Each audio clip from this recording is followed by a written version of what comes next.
24 December আমরা বেরিয়েছিলাম Prinsep ঘাট যাওয়ার জন্য। এরপর আমরা বাড়ি থেকে বেরিয়ে স্টেশনে গিয়ে টিকিট কাটলাম। তারপর আমরা বড়দিনের বাজার দেখলাম। কি সুন্দর দেখো।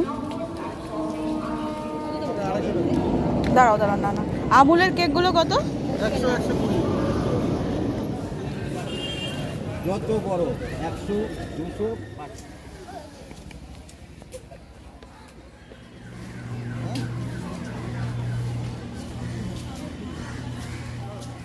আমরা আসলে বেরিয়েছিলাম প্রিন্সেপ ঘাটে যাওয়ার জন্য, তো সেখানে গেলাম না। এই হঠাৎ করে দেখে নিলাম মিলেনিয়াম পার্ক খোলা রয়েছে, তো এখানে চলে এলাম।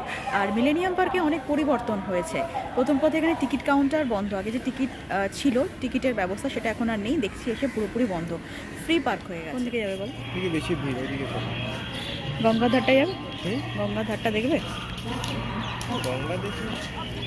এখন সন্ধে হয়ে গিয়েছে, চলো তোমাদেরকে দেখাই ঠিক সন্ধেবেলা মিলেনিয়াম পার্কটা কেমন দেখায়। সন্ধেবেলা অনেক মানুষের সমাগম ঘটেছে এই মিলেনিয়াম পার্ক। সন্ধেবেলা সত্যি ভীষণ ভালো লাগছে মিলেনিয়াম পার্ক। এবার চলো তোমাদেরকে দেখাই গঙ্গাটা ঠিক কেমন লাগে। এই দেখো, ওপারে হাওড়া, আর একটু সেভাবে জোয়ার নেই, ভাটা চলছে। ওপারটা ভীষণ ভালো লাগছে।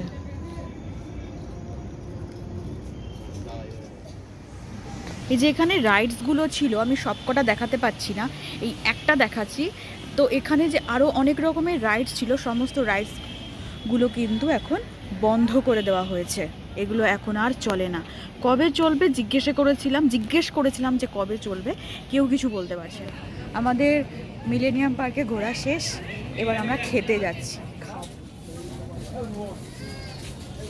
এখানে 10 টাকার বলতে কিছু নেই, 20 টাকার ছোটা। এই যে আমাদের পাপড়ি চাট এসে গিয়েছে, এখন খাবো। এটা খাই, তারপর দেখা যাবে কি খাওয়া যায়। এরপর আমরা কিনলাম ভুট্টা, ব্যাস। আর আমাদের কিছু খাওয়ার নেই, অনেক কিছু খেয়ে নিয়েছি। যাই হোক, আজকের মতো। এই যে পার্কটা দেখছো, এটাও মিলেনিয়াম পার্ক। এটাকে বলা হয় 3 নম্বর পার্ক বলা হতো। এই পার্কটা অনেক দিন ধরে বন্ধ, এখনো পর্যন্ত খোলে না। আর এই পার্কটা না সোজা হাঁটলে পরে প্রায় আর্মেনিয়াম ঘাট পর্যন্ত পৌঁছে যাওয়া যেত, কিন্তু এটা এখন বন্ধ। অনেক দিন ধরেই বন্ধ হয়ে পড়ে রয়েছে, এখনো পর্যন্ত খোলেনি। এবং এটাকেও জিজ্ঞেস করলাম কবে খুলবে, মানে কেউ কিছু বলতে পারছে না। আর এটা ছিল সম্পূর্ণ ফ্রি পার্ক।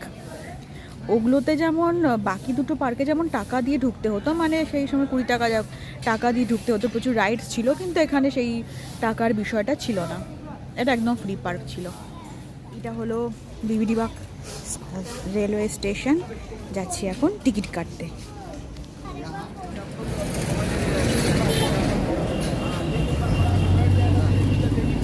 ট্রেন আসতে এখন অনেক দেরি আছে, তাই একটু এলাম বাইরেটা। অনেক দিন আসা হয় না, কেমন লাগছে তাই দেখতে এলাম এই জায়গাটা। মানে অনেক বছর পর এলাম, আগে এখানেই অফিস ছিল, আসতাম। চলো তোমাদের দেখাই। এই জায়গাটাকে বলা হয় ফেয়ারলি প্লেস, আর এখানে অনেক গুরুত্বপূর্ণ অফিস রয়েছে। যাই হোক, আজকে রবিবার, একটা ছুটির দিন, তো সেই জন্য পুরোটা ফাঁকা ফাঁকা, বাসও কম। তাহলে আমাদের ট্রেনের টাইম হয়ে যাচ্ছে, এবার আমরা ভেতরে যাই, মানে স্টেশন। এই যে স্টেশন, ঢুকছি। এখানে কাকুটার কাছ থেকে আগে আমি পাঁপড় ফাপড় নিতাম।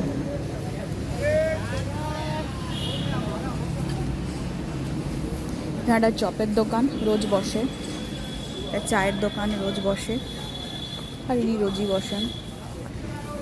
আজ থেকে 4 বছর আগেও মানে এরাই বসতো, আজও এসে দেখলাম একই রকম। এখনো ট্রেন আসেনি, দেরি আছে। যাই, আমরা স্টেশনে উঠে যাই।